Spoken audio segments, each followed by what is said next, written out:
bună, dragi urmăritori! Bun venit pe canalul nostru! Te afli la adresa potrivită, unde poți accesa instantaneu cele mai recente știri. Lumea vedetelor turcești este un teren fertil pentru melodramă, unde viețile reale ale idolilor depășesc adesea intensitatea scenariilor în care joacă, iar Zlatirkoglu nu face excepție de la această regulă de aur. Drumul ei către celebritate a fost pavat nu doar cu talent și carismă, ci și cu o supraveghere media neobosită care îi urmărește fiecare mișcare, mai ales în chestiuni de inimă. În ciuda eforturilor actriței de a-și păstra viața privată secretă, rețelele de socializare, acea oglindă publică și amplificator de zvonuri, găsesc întotdeauna o modalitate de a dezvălui, sau cel puțin de a sugera, cele mai dramatice răsturnări de situație din viața ei amoroasă. Liniștea lumii divertismentului a fost întreruptă brusc de o postare a însăși a lui Zlatirkoglu, o postare aparent inocentă, care, cu toate acestea, conținea o încărcătură emoțională și o referință atât de criptică încât a dezlănțuit o furtună de speculații și analize în rândul celor mai devotați urmăritori ai ei. Actrița, cunoscută pentru sensibilitatea sa, a optat pentru un mesaj voalat, o șoaptă digitală care vorbea despre durere și confuzie fără a numi direct sursa chinului său. Această metodă, pe cât de poetică, pe atât de exasperantă pentru presă, a asigurat că atenția rămânea concentrată asupra misterului. Cheia controversei, declanșatorul acestei presupuse crize romantice, se afla într-un singur cuvânt care apărea în mesajul ei: casm. Referința la noiembrie, casm în turcă, a rezonat ca un pumnal în comunitatea fanilor, care au căutat imediat să descifreze sensul din spatele lunii. Data putea face aluzie la o aniversare importantă, începutul sau sfârșitul unei relații semnificative sau poate la un eveniment traumatic petrecut exact în acel moment din calendar. Această conexiune temporală a devenit punctul de plecare pentru o vânătoare frenetică de informații despre evenimentele lunii noiembrie din viața amoroasă a vedetei. Menționarea lui Casm a fost rapid legată de una dintre cele mai proeminente relații ale sale din trecut sau de o presupusă iubire secretă care începuse sau se terminase în timpul acelei luni, transformând un simplu nume de lună într-un cod secret pe care publicul era disperat să-l descifreze. Analiștii de social media s-au dedicat revizuirii postărilor vechi ale actriței și ale foștilor ei parteneri, căutând un indiciu, o fotografie sau un hashtag uitat care ar indica originea exactă a durerii pe care actrița o exprimă acum în postarea sa. Lipsa de context, departe de a calma situația, a servit doar la multiplicarea celor mai extravagante și emoționante teorii.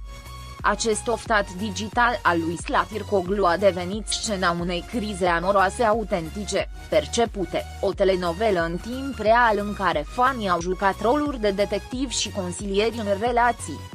Răspunsul fanilor a fost copleșitor, cu mii de mesaje de susținere, îngrijorare și teorii ale conspirației încercând să o consoleze pe actriță și, în același timp, să o forțeze să dezvăluie numele bărbatului și evenimentul exact care avusese loc în acel fatidic noiembrie. Presiunea exercitată de comunitate a demonstrat nivelul de investiție emoțională pe care l-au în fericirea personală a vedetei. Speculațiile s-au concentrat inevitabil asupra celor mai cunoscute relații ale sale, fanii fiind împărțiți între posibilitatea unei relații romantice reluate cu un fost iubit sau suferința cauzată de o relație foarte recentă care se încheiase pe neașteptate. Misterul din jurul lui Casm a acționat ca un reflector, iluminând toate relațiile actriței și forțând o reexaminare publică a istoricului ei amoros și a posibilelor dinamici care ar fi putut duce la o despărțire atât de semnificativă încât să fie numită după o lună. Mesajul lui Zlatirkoglu a demonstrat puterea ei de a controla ciclul știrilor cu o singură postare. Utilizarea unui astfel de cod personal ca nume al unei luni este o manevră riscantă pentru o figură publică, deoarece, deși atrage o atenție masivă, expune și vulnerabilitatea actriței la interpretări greșite și intruziuni în durerea ei.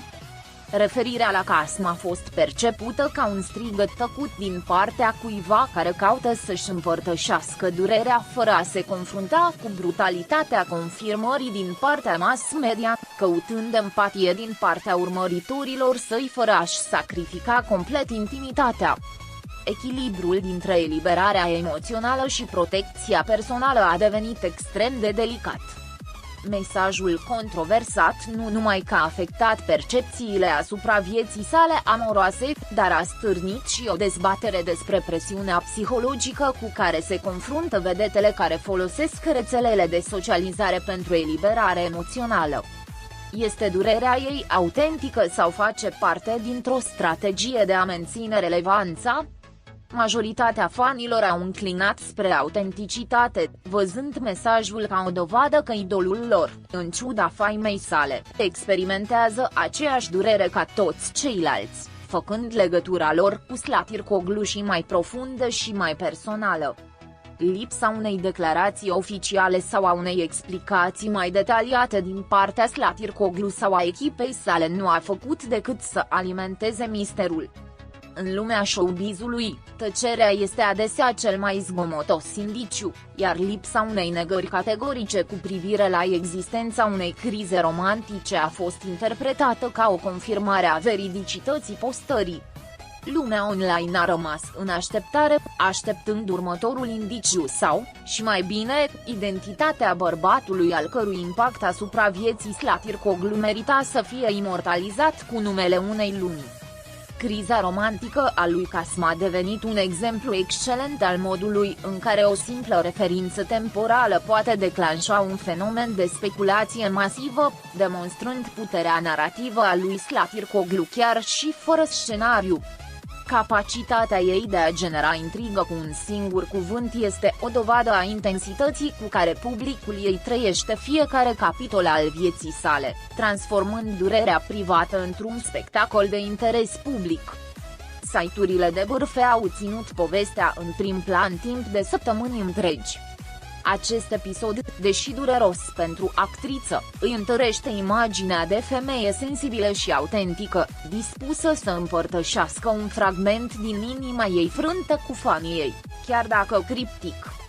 Criza lui Casma nu va fi amintită pentru scandal, ci pentru poezia durerii sale și conexiunea viscerală pe care a reușit să o creeze cu publicul său, care s-a simțit obligat să-și protejeze vedeta într-un moment de vulnerabilitate percepută. În cele din urmă, referința la Casma a devenit un cod sentimental în cultura pop turcă, sinonim cu o despărțire cu un impact emoțional profund.